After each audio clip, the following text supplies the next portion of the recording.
सबसे पहले तो आप पत्रकार साथियों का धन्यवाद जो लगातार हमारी मांग उठा रहे हैं। आपको जैसे पता है कि क्लेरिकल एसोसिएशन वेलफेयर सोसाइटी पिछले 3 से 3.5 वर्षों से अपनी जो ग्रेड पे के जो मांग को लेकर के धरना भी दिया है और संघर्षरत है।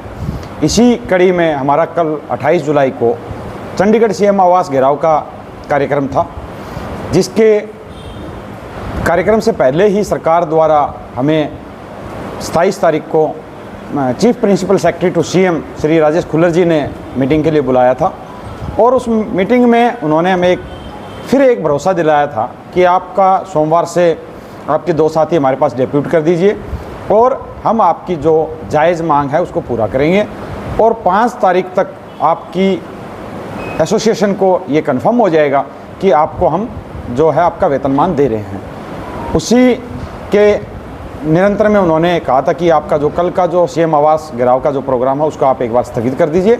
अगर आपको लगता है कि सरकार आपकी मांगों को नहीं मान रही है तो आप इसके लिए स्वतंत्र रहे भविष्य में।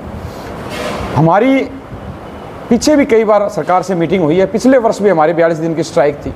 उसमें भी जब उस समय के जो मुख्यमंत्री थे मनोहर लाल खट्टर जी, उन्होंने मुझसे एक वादा किया था कि आपकी कार्य की समीक्षा करके आपका जो वेतनमान बनता है वो आपको हम देने का कार्य करेंगे। उसके लिए कमेटी बैठाई थी, परंतु कमेटी ने जिस विषय पे बैठाई थी उस विषय को छोड़ के उन्होंने कोई कार्य नहीं किया और उन्होंने एक पर्टिकुलर स्टेट का एक बेसिक पे उठा के हमारे ऊपर करंट डेट से थोप दिया, जिसका क्लरिकल वर्क को कोई फ़ायदा नहीं हुआ है। जिसके निरंतर में फिर हमने सरकार से पत्राचार किया और सरकार ने उस पर कोई संज्ञान नहीं लिया और जिससे फिर निराश होकर क्लरिकल वर्क को दोबारा सड़कों पे उतरना पड़ा। करनाल में 7 जुलाई को हमने एक बड़ा प्रदर्शन रखा और अभी जो सीएम हैं श्री नायब सिंह सैनी जी, उन्होंने हमें मीटिंग के लिए बुलाया और उन्होंने फिर भरोसा दिलाया कि हम आपकी मांगों पे विचार करने के लिए तैयार हैं, आप आइए। उसके बाद हमारी खुल्लर साहब से भी मीटिंग हुई, फाइनेंस डिपार्टमेंट से भी मीटिंग हुई और हमने जिनसे भी हमारी मीटिंग हुई है उनमें हमने तथ्य प्रस्तुत किए और उनको इस बात पे मानने को मजबूर कर दिया कि हाँ, हमारी जो मांग है, हमारा जो हक है वो जायज़ है और सरकार ने इस पे पिछले 30-40 वर्षों से कोई विचार नहीं किया है। हमारे कैडर जो है उसका वेतनमान पे कभी विचार नहीं किया गया। उसकी ड्यूटीज़ रिस्पॉन्सिबिलिटी निरंतर बढ़ती जा रही है और आज भी हर रोज़ कोई नया पोर्टल हमारे ऊपर थोप दिया जाता है। हमारी जो क्वालिफ़िकेशन है उसको भी अपग्रेड कर दिया गया, परंतु जो हमारा ग्रेड पे है उसको आज भी वही का वही है, इक्वल टू ग्रुप डी। चाहे आप उसको बेलदार कह दो, चपरासी कह दो, आप कुछ भी कह दो, अभी भी जो क्लेरिकल वर्क से ग्रुप डी का वेतन देकर के उससे काम लिया जा रहा है। और सरकार ने एक हाई कोर्ट में एक अपना रिप्लाई सबमिट किया था, हमने एक केस किया था। उसके रिप्लाई में सरकार ने कहा था कि क्लेरिकल कैडर सिर्फ 3 ही कार्य करता है, डायरी डिस्पैच और रिकॉर्ड कीपिंग। फिर हमने सरकार से आरटीआई लगाई डिपार्टमेंट वाइज कि हमारी ड्यूटीज़ क्या है, जब आप हाई कोर्ट में ये बात कह रहे हो तो सरकार से हमें जो आरटीआई की रिप्लाई में जो मिला वो हमारी लगभग 79 ड्यूटीज़ हमें उन्होंने रिटर्न में दी है कि ये ड्यूटीज़ आपकी है। तो सरकार हर बार हमारे साथ वादा खिलाफी करती है और हमें बरगलाने का कार्य कर रही है। अब भी जो सरकार उसी कार्य पर लगी हुई है और हम आज आप साथियों के माध्यम से कहना चाहते हैं सरकार को कि इस बार भी सरकार ने अगर वही रवैया रखा हमारे साथ तो क्लेरिकल वर्क एक बार फिर सड़कों पे उतरने के लिए तैयार है और पिछले वर्ष का जो आंदोलन था उससे भी बड़ा आंदोलन देखने को मिलेगा। हम नहीं चाहते हैं कि हमारी वजह से कोई नागरिक परेशान हो, क्योंकि वो हमारे परिवार हैं, परंतु सरकार हमें बार बार मजबूर कर रही है। हम हर सरकार की हर मीटिंग के लिए तैयार हैं, हर वार्ता के लिए तैयार हैं, तथ्यों के साथ तैयार है। हमारी कोई नाजायज़ मांग नहीं है, हमारी सिर्फ एक ही मांग है, हमारे कार्य की समीक्षा कीजिए, अगर हमारा वेतन बनता है तो हमें दीजिए। जब वेतन देने की बात आती है तो सरकार बार बार बजट का रोना रोती है। तो हम सरकार से ये भी कहना चाहते हैं, जब आप और नई स्कीमें लॉन्च करते हो तब आपके पास बजट कहाँ से आता है? अन्य वर्गों का जब आप वेतनमान बढ़ाते हो तब आपके पास बजट कहाँ से आता है? क्या एक क्लेरिकल कैडर के लिए ही बजट की समस्या है? बजट की कोई समस्या नहीं है। मुख्यमंत्री साहब बार बार कहते हैं कि हमारे खजाने में कोई कमी नहीं है और आपको भी पता होगा कि पूरे भारत में हरियाणा का जो रेवेन्यू है सबसे ज़्यादा है और उसमें सबसे बड़ा योगदान कर्मचारियों का भी है, क्योंकि हर एक जो कार्य सरकार की जो नीतियां हैं उनको चलाने का काम क्लेरिकल वर्क करता है।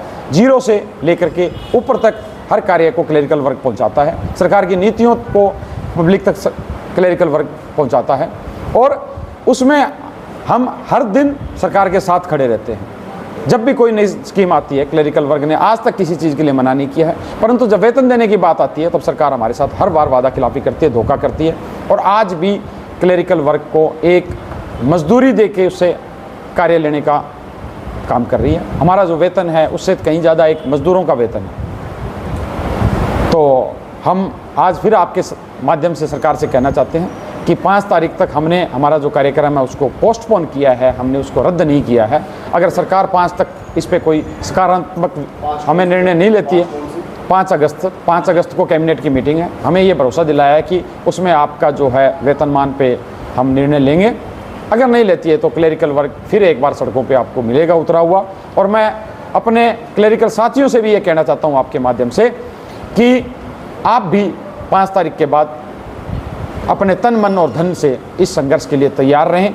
हम तब तक नहीं रुकेंगे जब तक हम अपना हक नहीं ले लेते सरकार से। जो हमसे कार्य करवा रही है उसके बदले हमें वेतन नहीं दे देती सरकार, हम नहीं रुकेंगे, हम लगे रहेंगे, चाहे उसमें हमें जो भी हमारा बलिदान देना पड़े, हम उसके लिए तैयार हैं। 10-12 दिन आप लोगों ने हड़ताल की, क्या और संगठनों का भी आप लोगों को भी साथ मिला इस हड़ताल में? हमें सभी संगठनों का पूरा सहयोग मिला है और आज भी उन संगठनों से हमारे पास बात होती है तो वो कहते हैं कि आप अपनी लड़ाई को जारी रखिए, जब भी हमारी आवश्यकता होगी हम आपके साथ कंधे से कंधा मिलाकर हम आपके साथ तैयार करें। कर्मचारी, सब कर्मचारियों के मुद्दे यही हैं और कोई अलग से हमारी कोई मांगे नहीं है, हमारे सबके कॉमन मुद्दे हैं। लेकिन क्लरिकल का जो है वो मुद्दा बहुत पहले से पेंडिंग है जिस पे सरकार को विचार करना चाहिए। 5 तारीख का आप लोगों को आश्वासन दिया गया है मुख्यमंत्री के द्वारा, अगर 5 तारीख को आपकी मांगें नहीं पूरी होती हैं तो फिर आगे क्या कोई बड़ा प्रदर्शन या कुछ? 5 तारीख के बाद हमारे पास सारे विकल्प खुले हैं।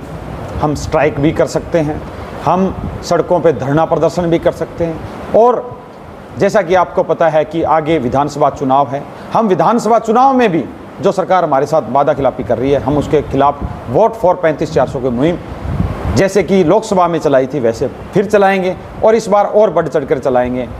हमारे पास सभी विकल्प खुले हैं, हम किसी भी हद तक जाएंगे, अपना जो हक है उसके लिए हम लड़ते रहेंगे। इसमें विशेष रूप से किसी पार्टी से कोई हमारे संपर्क नहीं है, कोई संबंध नहीं है, परंतु हम आज आपके माध्यम से ये कहना चाहते हैं कि आने वाले विधानसभा में जो पार्टी हमें वादा करेगी कि हमारा जो वेतनमान है, जायज़ वेतनमान देने के लिए, हम उस पार्टी को भी समर्थन करेंगे।